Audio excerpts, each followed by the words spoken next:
I trust you hear me okay, even though I'm sitting next to the water. And you hear some noise at the back. You know, on these Saturday calls that I do in the community, I received beautiful questions before.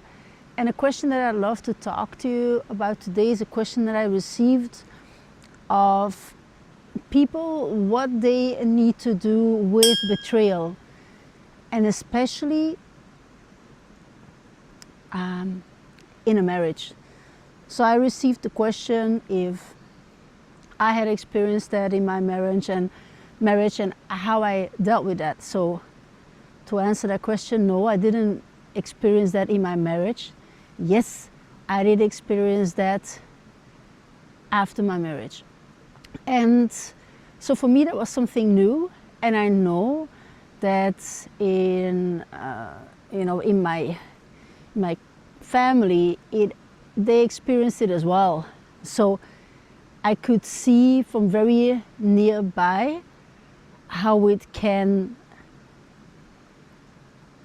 disturb a relationship that seemed to be based on trust, and then it seemed it was not. So thank you for this wonderful question. Also thank you for the trust and for the vulnerability to ask this, because this is not an easy situation. You can be in a relationship, that's one thing. If you're married, that's another thing.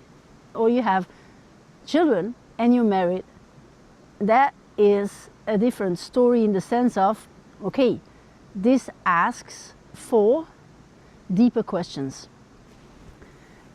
Deeper questions, so what do I mean? This whole life is based on the mirror principle.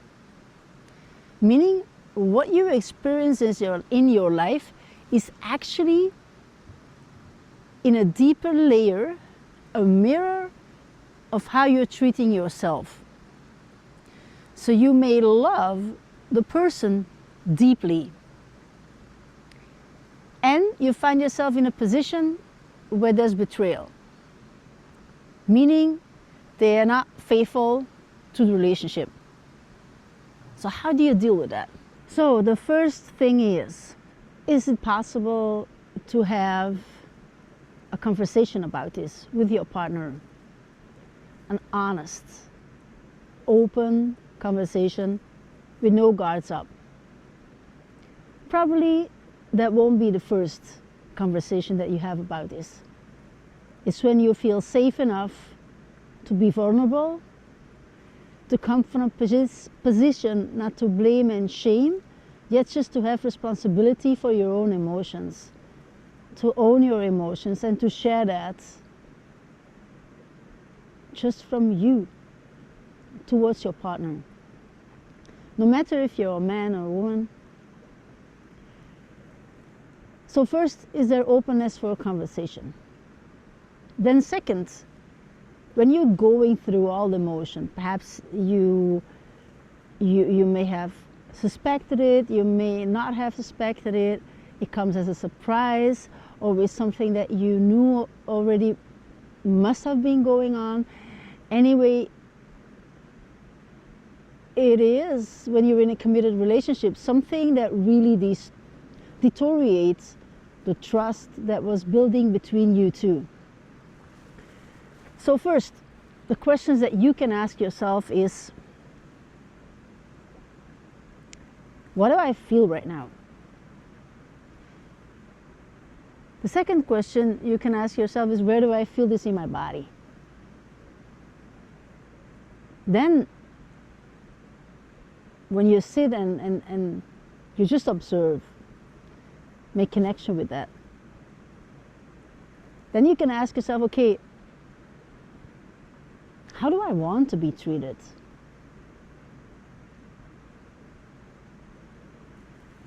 Also, if you have children, the worst thing that can happen is that you lose yourself in this situation.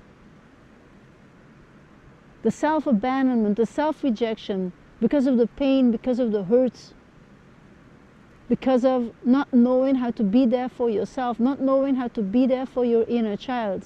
and therefore also not knowing how to be there for your children. It's not only about you, it's also about them. Now,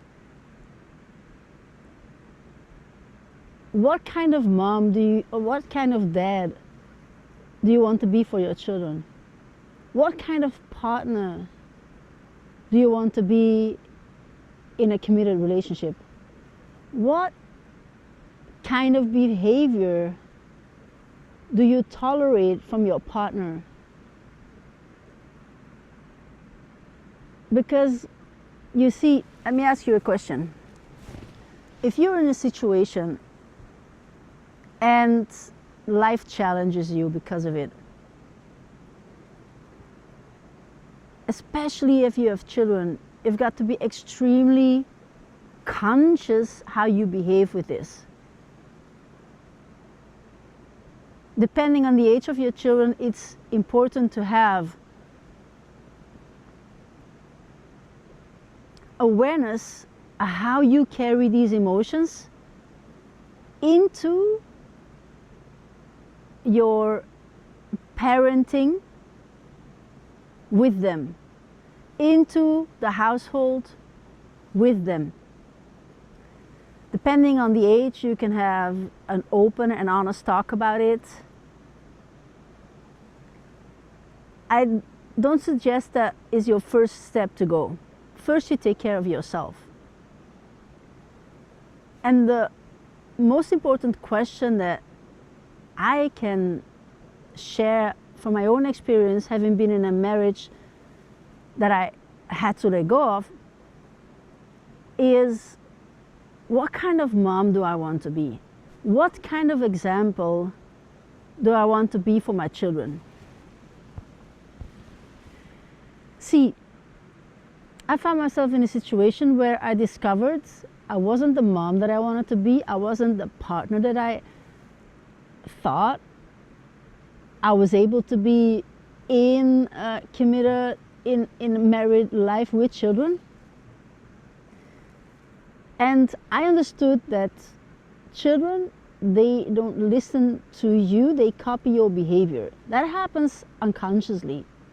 So you may speak words, don't do this, don't do that, yet they will feel the contrast of you saying one thing and then doing another.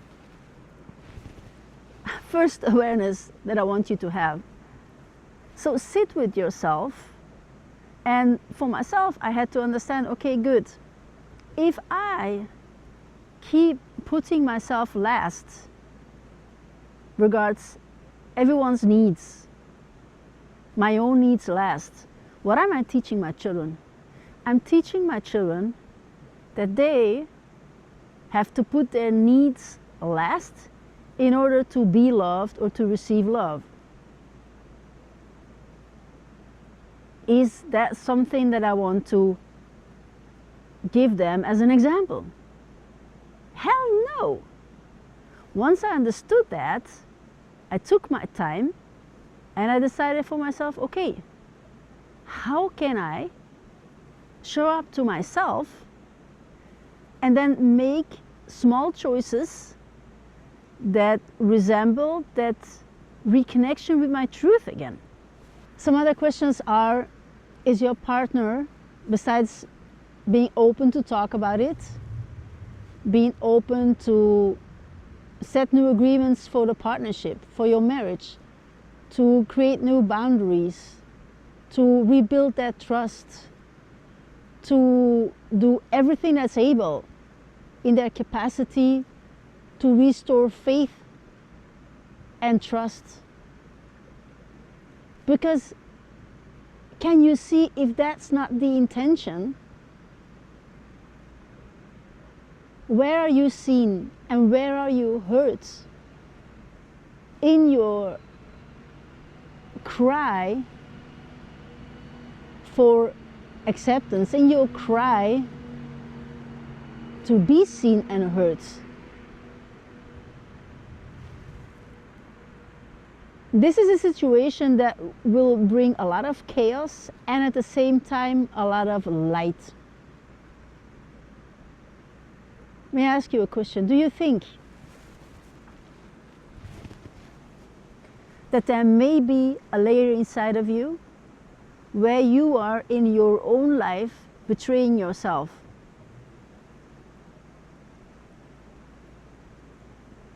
Where are you perhaps not listening to your needs? Where are you dismissing yourself? Where are you not being true to yourself? Where are you allowing yourself to betray yourself and your own behavior towards yourself? And see, being in this situation, coming from judgment, resentment, entitlement, I totally get it. That will be part of the roller coaster of the emotions. Then I want you to understand that you have massive capacity here to set the stage how you want to move forward.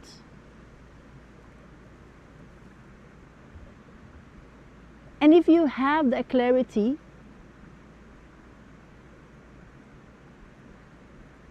to move forward from truth, not from separation.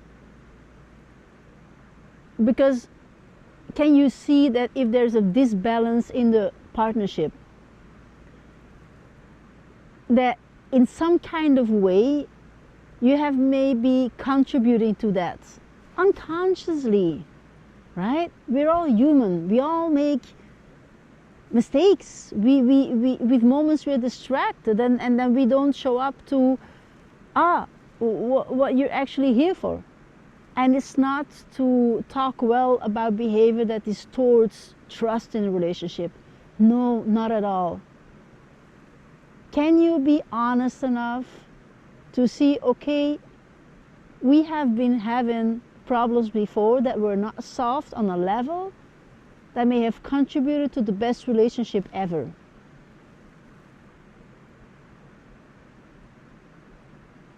So what were you allowing? Where did you slack off? And if a person is not willing to go the extra mile for you, then why? Even with children, why would you stay longer in a committed relationship? See, one other question that I hear is, yeah, we stayed together for the children. Well, I heard from several children who experienced that their parents stayed together for them. It was a horrible experience. Yes, it is one of the child's wishes for their parents to love one another, okay? And that the mom is deeply devotional, loved by the dad, taken care of, receive protection, like the safe family bonds that any child longs to experience, to be part of, to feel and to see that security. Now, if it turns in the opposite way, there's no child waiting to experience that. That comes with the atrocities of the fights and the screams and the words that are told.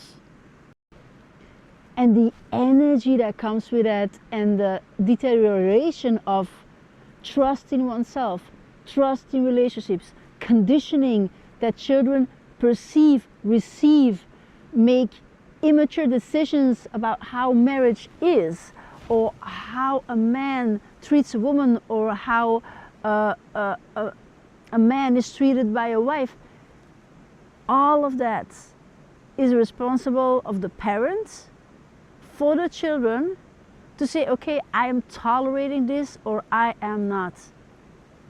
What is your behavior? Do you step in victimhood? Oh, poor me, I've done all this and now this happens? Yes, this may be the first reaction. Then be very careful to not let that take you down on a spiral to not see your self-worth. What can you do to honor yourself from love, from acceptance, from forgiveness?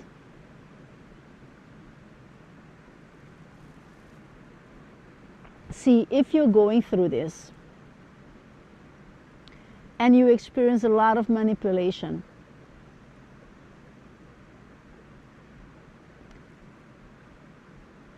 that's a task to be unraveling.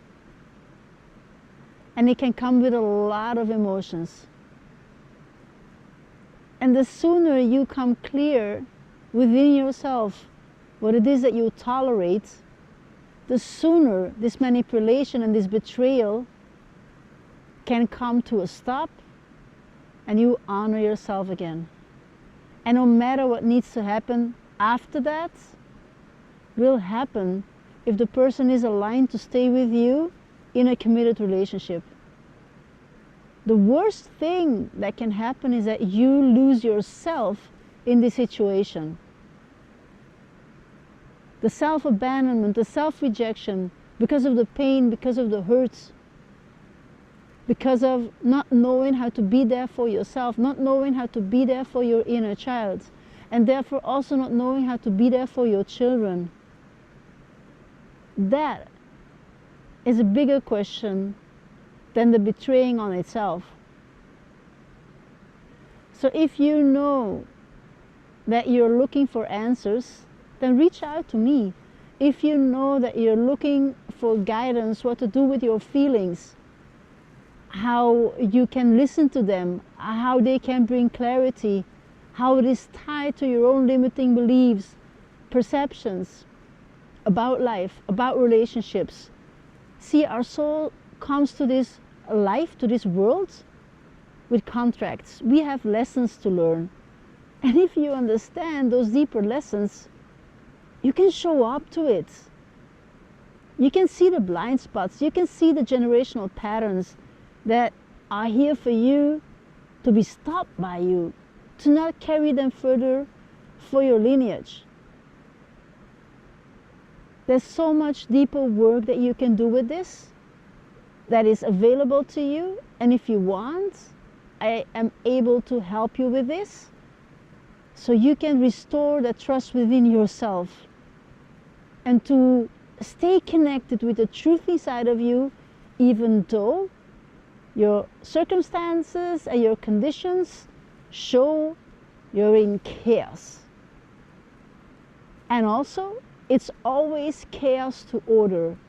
Perhaps you were not aware before. This is about emotional intelligence. And create some awareness so you can go deeper. If you want help with that, you can join our calls on Saturday, 5 p.m. Central European Time, 11 a.m. New York time, 8 p.m. Dubai time. Join us. It's non-recorded. You'll be guided to process and release emotions. Let that be your first step, how you can create a safe space within yourself. And if you want to go deeper, I'm here. I'm setting up a short-term program and a longer-term program, 8 weeks and 11 weeks. And I also have evergreen programs, also private coaching if you want that. Let me know if you're interested. And you don't have to walk this alone, and you don't have to carry this alone. And maybe this is just a big blessing in disguise. I'm here for you. Talk to you very soon.